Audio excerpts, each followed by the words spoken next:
el-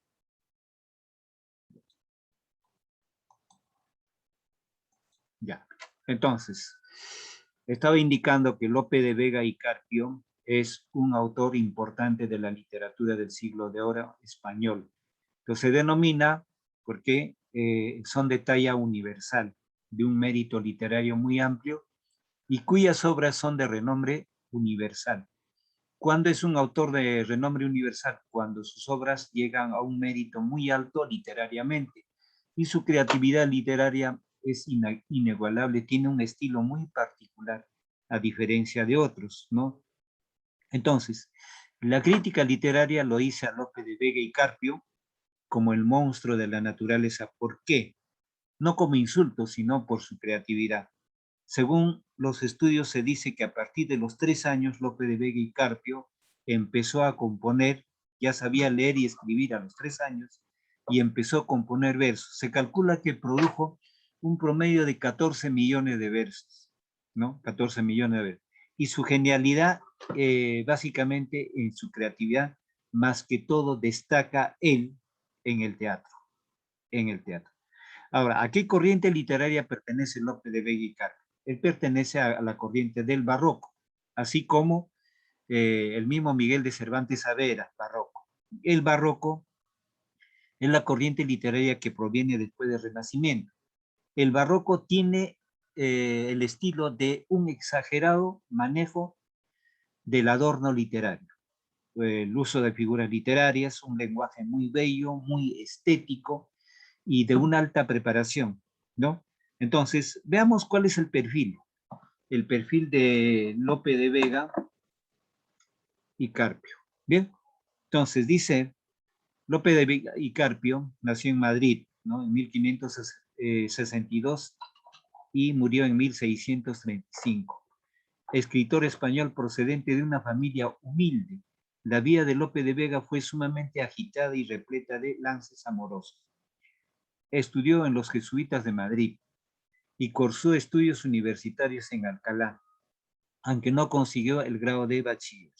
Bien, debido a la composición de unos libelos difamatorios contra la comediana Elena Osorio, Filis y su familia por desengaños amorosos, Lope de Vega fue desterrado de la corte. No fue este el único proceso en el que se vio envuelto. En 1596, después de haber sido indultado en 1595, del destierro fue procesado por amancebamiento de Antonia de Trillo. Entonces, su genialidad literaria también estaba enfrascado en lo que es los problemas sentimentales y amorosos, y por los cuales fue procesado. Entonces, pero ese acontecimiento de esas situaciones sentimentales fue en la cuna básicamente de su creación literaria.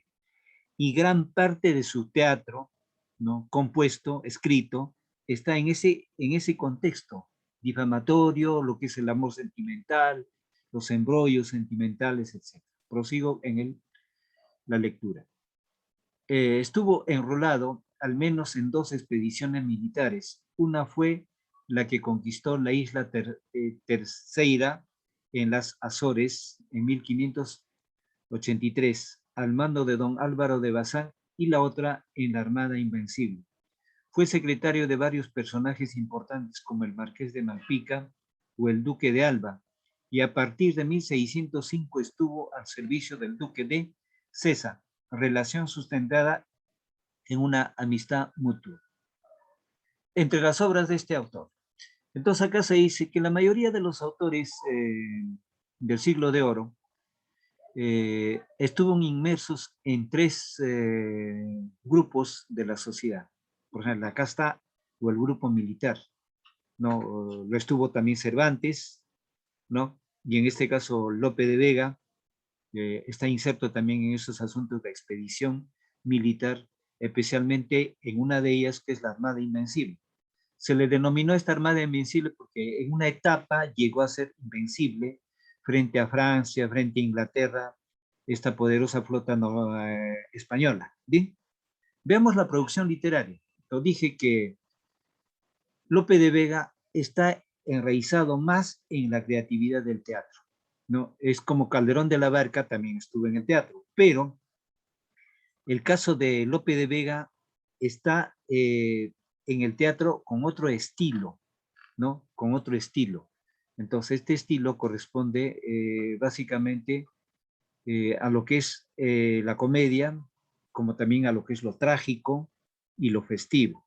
Bien, la obra y la biografía de Lope de Vega presenta una gran trabazón, y ambas fueron de una exuberancia casi anormal como otros escritores de su tiempo. Cultivó todos los géneros literarios, donde destaca es en el teatro. Cuando dice exuberancia, a ver, para razonamiento verbal, exuberancia significa ¿qué? Abundancia, ¿no? En cantidad, en cuantificación, la abundancia exacta. Entonces, en ese punto de vista, fue prolífico, amplio en la producción literaria Lope de Vega. Veamos obras en prosa.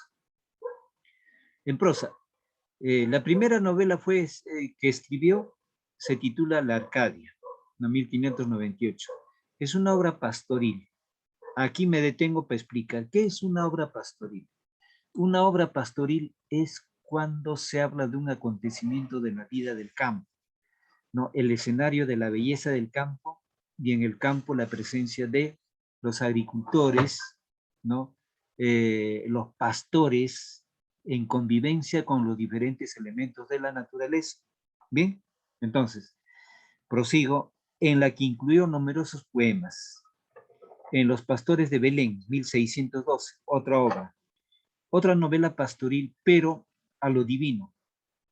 Eso quiere decir, como su nombre lo dice, ¿no? De la novela Pastores de Belén. Ustedes recordarán, Belén es el lugar donde nació Jesús, el niño Dios, Jesucristo, bebé. Entonces ya el mismo nombre orienta a lo divino. Cuando dice a lo divino, es relacionado a Dios. Incluyó de nuevo numerosos poemas sacros. Cuando dice la palabra sacro para razonamiento verbal, sacro viene de sagrado. ¿Bien? Hay que tener presente eso. Sacro viene de sagrado. ¿Bien? Entre estas dos apareció la novela bizantina, El peregrino. Cuando dice la novela bizantina, eh, corresponde al emperador Bizancio, ¿no? Del imperio bizantino. Entonces, esa influencia tiene esa novela. Dice, El peregrino en su patria, 1604. Estas novelas bizantinas mayormente son de proeza, de batalla, de fragor, de lucha, donde destacan los caballeros, ¿no? Mayormente en ese enfoque están los caballeros medievales, ¿no? Y todo guerrero, todo líder que defiende los intereses de la gran mayoría, a su rey, a su dama y principalmente a Dios. El peregrino en su patria, 1604, que incluye 4 autos sacramentales. ¿Qué es un auto sacramental? Un auto sacramental es teatro relacionado con temas bíblicos. Por ejemplo, se puede estructurar el nacimiento de Cristo en teatro, la muerte de Cristo en teatro, ¿no? Los milagros de Cristo en teatro, etc. Esos son autos sacramentales. Un auto sacramental son libretos de teatro que tienen la temática de la Biblia. Otra obra, La Filomena y La Circe, contienen 4 novelas cortas de tipo italianizante. Cuando se dice italianizante, quiere decir que hay una influencia italiana. Hemos dicho, la mayoría de los escritores españoles siempre tienen influencia italiana, no porque no tienen creatividad, no. La mejor educación durante los siglos XI, XII, XIII, XIV, XV era Italia. Italia era una potencia cultural.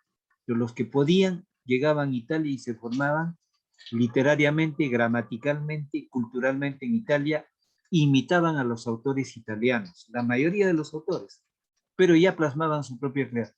Aún nuestra primera gramática, la primera gramática del castellano, escrita por Elio Antonio Nebrija, tuvo esa influencia italiana, ¿bien? Porque la educación estaba en Italia, ¿bien? Te prosigo acá. Dedicadas a Marta de Nevares, a la tradición. Cuando dice dedicadas a Marta de Nevares, hay una intención sentimental, amorosa a esta dama. Entonces, muchas de sus obras también tienen ese enfoque, ese bosquejo. A la tradición de la Celestina. Ya hemos visto la Celestina en este año, ¿no? En los primeros meses, ¿no? Entonces es una tragicomedia la Celestina. La comedia humanística en lengua vulgar. Se adscribe la Dorotea, donde narra sus frustrados amores juveniles con Elena Osorio. ¿Bien? Esa es gran parte de la parte de su producción literaria en prosa. Ahora veamos en poesía. En poesía. Su obra poética se sirvió de todas las formas posibles. Le atrajo por igual la lírica popular y la culterana de Luis de Góngora.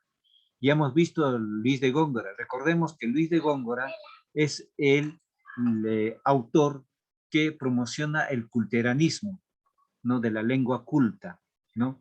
Entonces el barroco con Luis de Góngora tiene el nombre de culteranismo y con Quevedo, que hemos visto antes de las vacaciones, el conceptismo, que también es el barroco, dos formas de expresión literaria en corrientes. Entonces, prosigo, aunque en general defendió el verso claro. Por un lado están los poemas extensos y unitarios de tono narrativo y asunto a menudo épico o mitológico, como por ejemplo La Dragontea. No, La Dragontea, 1598, La Hermosura de Angélica, en 1602, se inspira en el Orlando de Ariosto. Ariosto, Ariosto compuso su poema épico Orlando Furioso. ¿A qué literatura pertenece? Literatura italiana. Esta literatura se estudia en quinto, ¿bien? No en todos los colegios, sino dependiendo del profesor que escoge.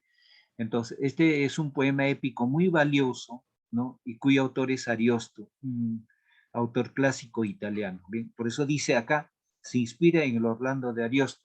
Miren, muchos escritores se inspiran en otras obras o hacen una réplica o una recreación. Ese es muy común. Y algunos no lo hacen, por ejemplo. Si retrocedemos al tema de ayer en lenguaje como literatura de Mario Vargas Llosa, me detengo ahí, anclamos, hacemos un puente. Mario Vargas Llosa, en La Fiesta del Chivo, ¿qué recreó? Recreó a una novela del guatemalteco Miguel Ángel Asturias, del señor presidente.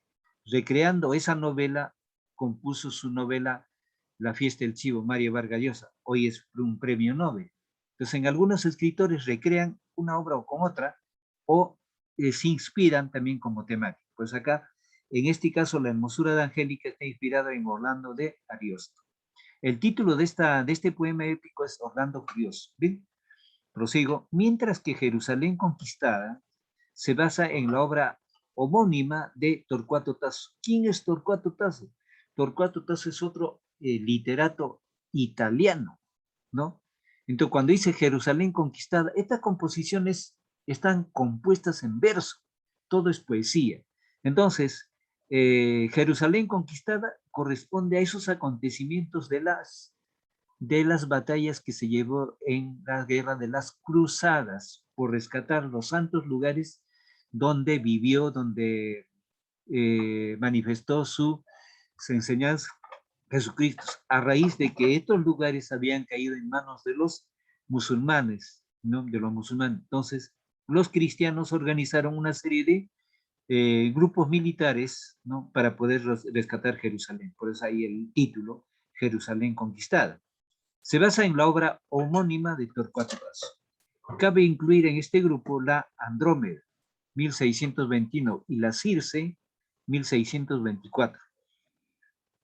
Tanto el término Andrómeda como Circe son términos clásicos del mundo griego o mundo latino. Están relacionados con seres o deidades mitológicos. ¿Bien?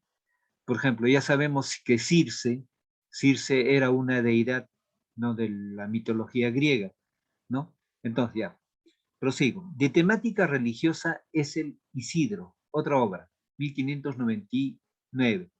Y también los soliloquios amorosos. ¿Qué es un soliloquio? Soliloquio viene de la palabra solo. Es cuando uno conversa solo, hace el de emisor y receptor, haces un diálogo en voz baja, lento para ti. Eso está promocionado por algún sentimiento, por una alegría, por un triunfo, o por una tristeza, o por una preocupación. Eso corresponde a 1626. La Gatomaquia, 1634, es una parodia épica. ¿Qué es una parodia? Parodia es una imitación, es una réplica, es una especie de copia inspirada. ¿Bien? Cuando se habla de épica, es que es un escenario de batalla. ¿Bien? En cuanto a los poemas breves, su lírica usó de todos los metros y géneros. Cuando dicen metros, de medida diversa, ¿no? Diferentes medidas, como lo hemos visto, por ejemplo, en análisis métrico de los versos. Y géneros también. Se encuentra recogida en las rimas. Rimas sacras, 1614, romancero espiritual, 1619, triunfos divinos en otras rimas sacras, ¿no? Con otras rimas sacras, rimas humanas y divinas del licenciado Tomé de Burguillos y La Vega del Parnaso, 1637. Entonces la producción de Lope de Vega es cuantiosa, muy amplia. Veamos el teatro, donde mayormente destaca. Eso no quiere decir que son obras menores en la poesía, como la novela, no es cierto así, sino que es importante, todas son sus novelas, pero donde más es leído Lope de Vega es en su teatro, porque desde el título empieza, ¿no? La gracia, la comedia, el impacto que pueda tener el lector. Dice, donde realmente vemos a Lope renovador es en el género dramático. ¿Qué renovador? Hizo una innovación. Después de una larga experiencia de muchos años escribiendo para la escena, Lope compuso a petición de la Academia de Madrid el arte nuevo de hacer comedias en este tiempo. O sea, Lope de Vega hizo una innovación literaria en el teatro, un cambio. Pues ahí es muy importante. Una innovación del teatro anterior que ya habían plasmado muchos escritores, muchos autores.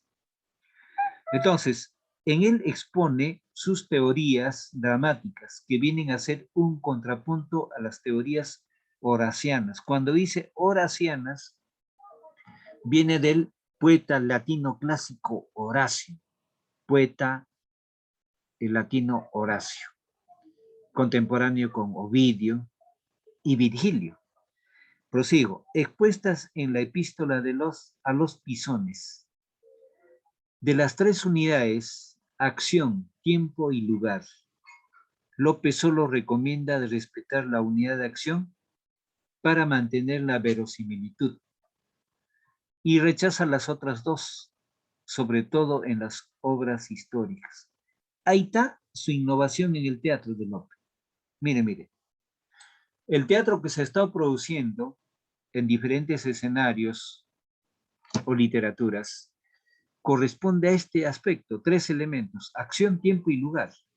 Pero Lope no lo considera. Lope solo recomienda respetar la unidad de acción para mantener la verosimilitud. La palabra verosimilitud significa de verdad, de verdadero. La verdad y la similaridad, la igualdad. Y rechaza las otras dos, ¿no? Entonces, mantiene más que todo esa acción en todas sus obras teatrales, sobre todo en las obras históricas, donde se comprende el absurdo de su observación. Aconseja la mezcla de lo trágico y lo cómico. Entonces, sabemos que el teatro tiene tres grandes especies: la tragedia, la comedia y el drama. Por ejemplo, Calderón de la Barca en La vida de sueño es drama, pero no es tragedia, tampoco es comedia. En cambio, la comedia, cuando es tragedia, solamente es un desenlace fatal de muerte, no, esa es tragedia. Y cuando es drama, es combinación de lo trágico y lo cómico. Y la comedia, más que todo, es crítico, festivo, alegre, burlón, donde de alguna manera ingresa también el aspecto trágico. ¿Bien? Entonces, prosigo ahí. La temática o sea, el tema de su teatro es tan variada que resulta de difícil clasificación. El grupo más numeroso es el de comedias de capa y espada, basadas en la intriga de acción amorosa, La dama boba, Los melindres de Belisa, El castigo del discreto, El caballero del milagro, ¿no? La desdichada Estefanía, La discreta enamorada, El castigo sin venganza, Amar sin saber a quién y El acero de Madrid. ¿Bien? Ahora, de tema caballeresco, ¿bien? La mocedad de Roldán y El marqués de Mantua. De tema bíblico, o sea, relacionar la bíblica y vidas de santos, La creación del mundo y El robo de Dina. De historia clásica, Contravalor no hay desdicha. De sucesos históricos españoles, El bastardo Mudarra y El duque Viseo. Ahora, veamos acá, sus obras más reconocidas, más conocidas son las que tratan de problemas, de abusos por parte de los nobles, situaciones frecuentes en los caos políticos de la España del siglo XV. Entre ellas se encuentran La estrella de Sevilla, Fuente Ovejuna, El mejor alcalde, El rey, Peribáñez y El comendador de Ocaña, El caballero de Olmedo. Aquí me detengo. Por ejemplo, muy conocida Fuente Ovejuna. No, cierto comendador es abusivo en el pueblo de Fuente Ovejuna. Y todos los pueblos, los pobladores cansados de tanta abuso y de tanto atropello del comendador, deciden apresarlo y matarlo. No, hacen su propia justicia. De ahí viene el timo Fuente Ovejuna. Que cuando el rey visita para poder castigarlo, les ponen el caso y les perdona el rey. ¿Bien? Es muy sonado.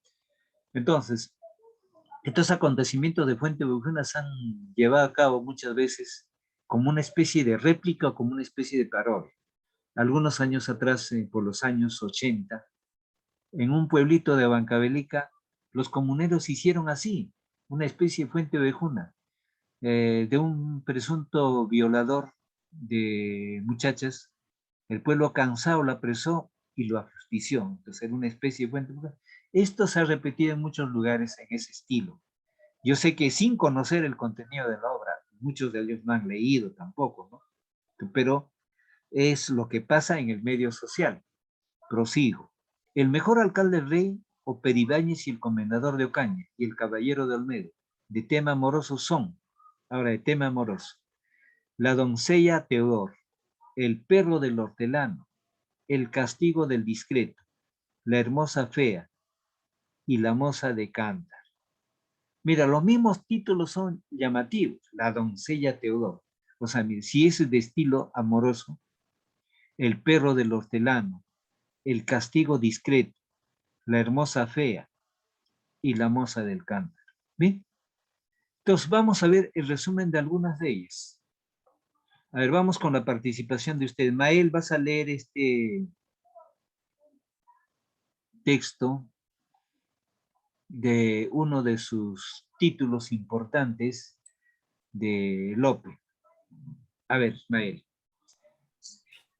Fuente Ovejuna es un pequeño pueblo que está bajo el dominio del comendador del pueblo, Fernán Gómez de Guzmán.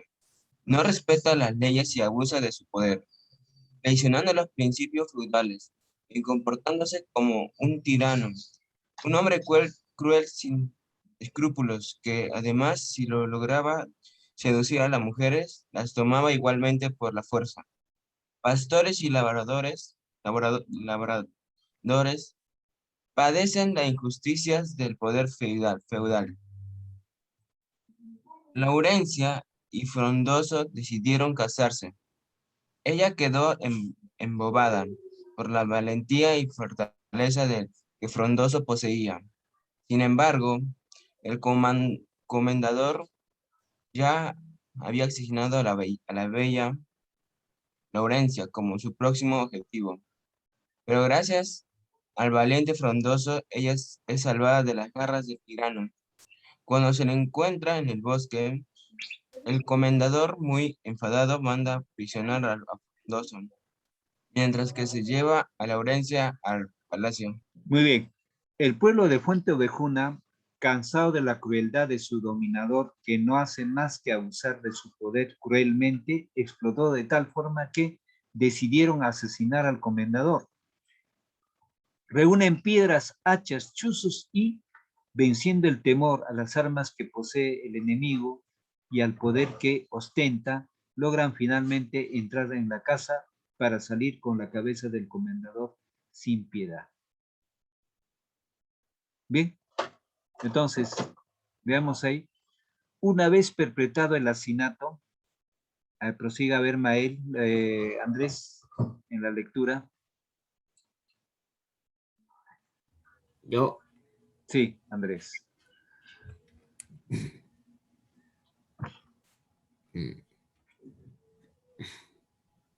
una vez,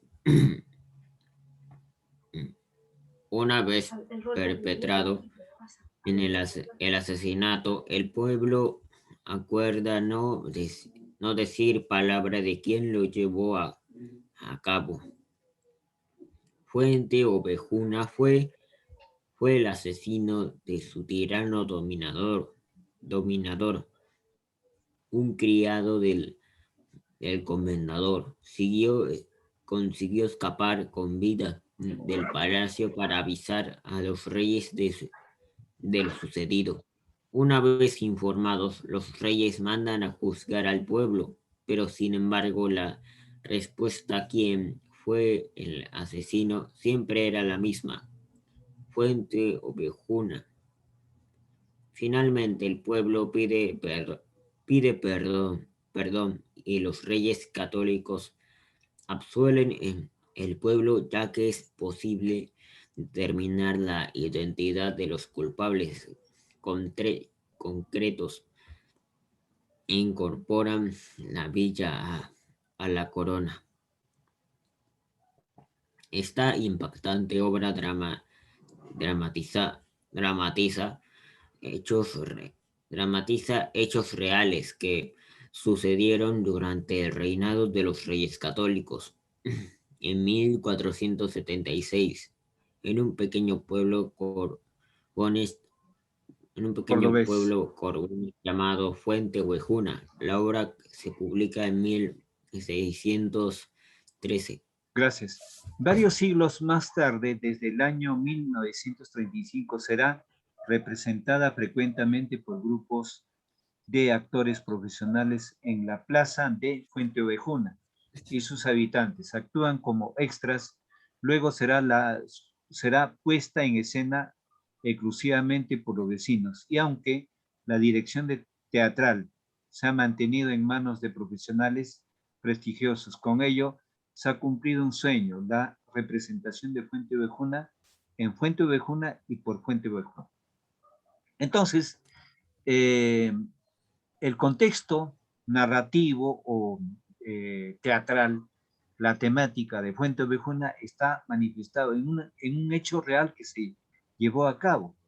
Entonces, desde luego que posee también un contexto histórico, ¿no? Entonces, ¿qué sucede? Que los habitantes de Fuente Ovejuna asesinan por el abuso y los atropellos del comendador. Entonces, los reyes católicos quieren sancionarlo, pero ven que ellos han hecho su propia justicia por el abuso de la autoría y recibiendo el perdón. Bien, aquí tenemos un fragmento de cómo está compuesta Fuente Ovejuna. A ver, ¿qué irá? Lectura.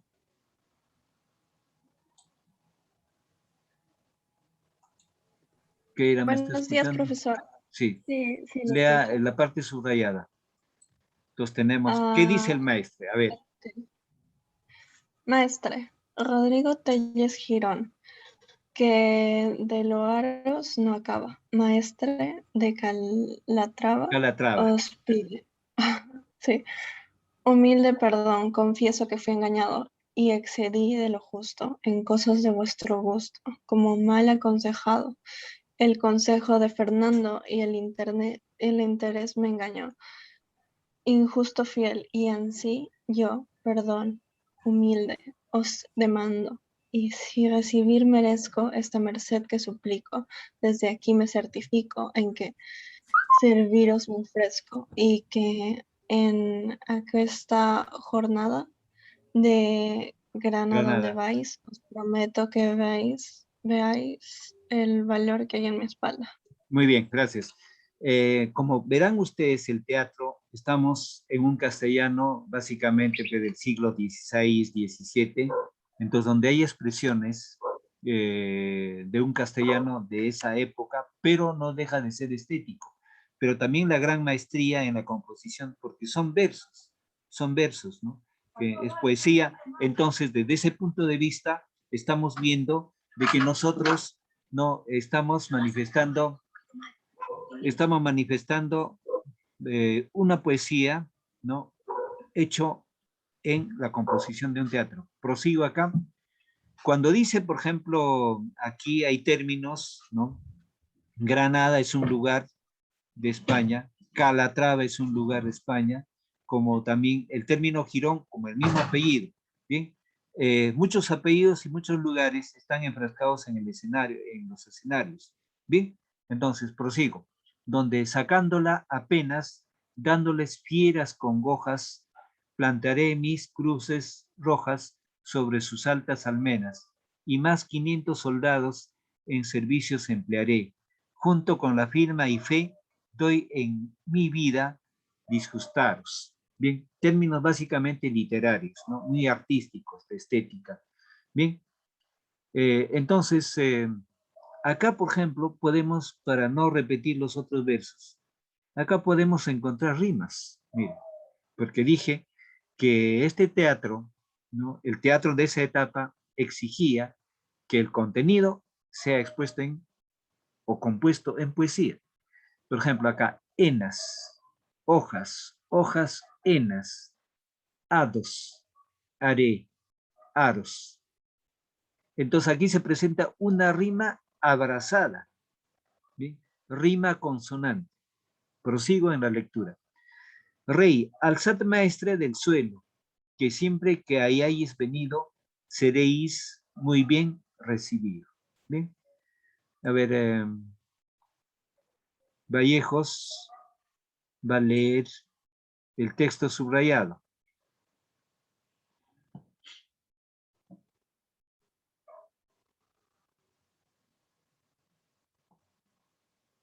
¿Está Vallejos? ¿Me está escuchando? No, no está, profesor. Ya, muy bien. Maestre, sois de afligidos consuelo. Isabel, vos con valor peregrino, sabéis bien decir y hacer. Maestre, vos sois una bella Ester y vos un Jerjes divino. Entonces acá, por ejemplo, cuando dice Jerjes divino, en sí Jerjes divino, Jerjes fue un famoso gobernante de Babilonia, ¿no? Entonces hace alusión.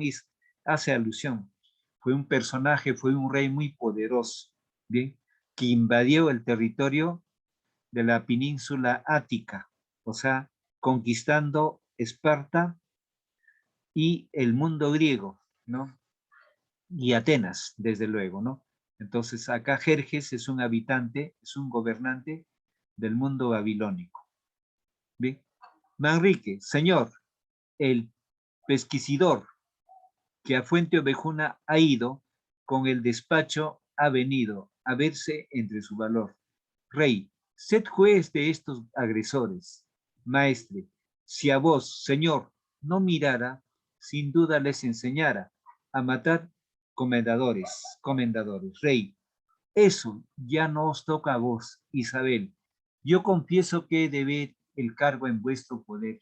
Si me lo concede Dios, sale el juez.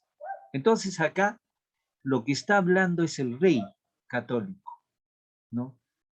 Y también la esposa del rey, la reina Isabel, ¿bien? Y el maestre es un personaje que participa como una especie de asesor, observador y desde luego veedor de ese acontecimiento. Y Manrique es otro personaje en ese contexto.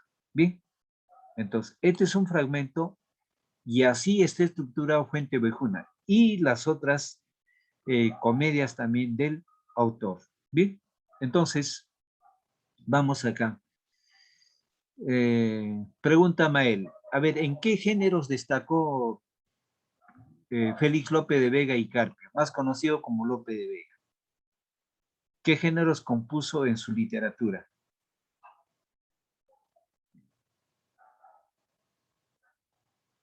Tragedia. Tragedia no, es comedia. O sea, dramas mayormente compuso novela, compuso poesía, compuso teatro. Y en el teatro más destacan sus comedias, no tanto en tragedia. Bien, entonces, más es comedia en Lope. Es igual que dijera, por ejemplo, Calderón de la Barca, ¿en qué destaca? Es en drama, no en comedia ni en tragedia, es drama. Bien, entonces, eh, ahora, por ejemplo, se mantiene de que, ¿qué significa el término Fuente Ovejuna, Andrés? El término Fuente Ovejuna. Sabemos que Fuente Ovejuna es un pueblo, ¿bien? Pero literariamente eso trasciende en el tiempo como que Fuente Ovejuna.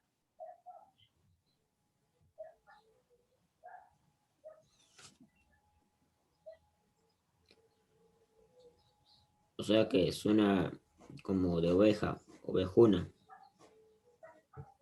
Bien, entonces Fuente Ovejuna es un pueblo. Entonces el comendador, la autoridad de Fuente Ovejuna, al tener una manifestación negativa, ¿no?, de una serie de atropellos, abusos contra el pueblo se alza, ¿no? Se alza y hace su propia justicia por sus propias manos, con sus propias manos.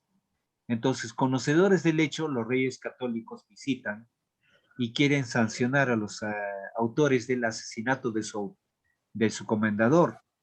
Entonces, pero todos responden, ¿quién es el autor de la muerte del comendador? No, todos responden Fuente Ovejuna y no había a quién. Y conocedor de la problemática que el comendador estaba cometiendo, una serie de atropellos y abusos, los reyes deciden perdonar al pueblo de Fuente Ovejuna. Y en el tiempo Fuente Ovejuna se entiende como la justicia del pueblo con sus propias manos. Entonces eso se ha repetido. Bien, entonces Lope de Vega destaca mayormente en el teatro, sin dejar de lado que el mérito literario, ¿no? También están en sus novelas, las obras en prosa, ¿no? Por ejemplo, tenemos esto, la Arcadia, ¿no? Los Pastores de Belén, la Filomena o la Circe, son obras importantes. Desde luego que también el teatro, donde mayormente es conocido Lope de Vega, es en el teatro. Entonces, en el teatro, ¿por qué? El primero es que Lope de Vega hizo una innovación en el teatro español, cómo se estaba diseñando, ¿bien? Más que todo por el contenido, por el contexto, ¿no?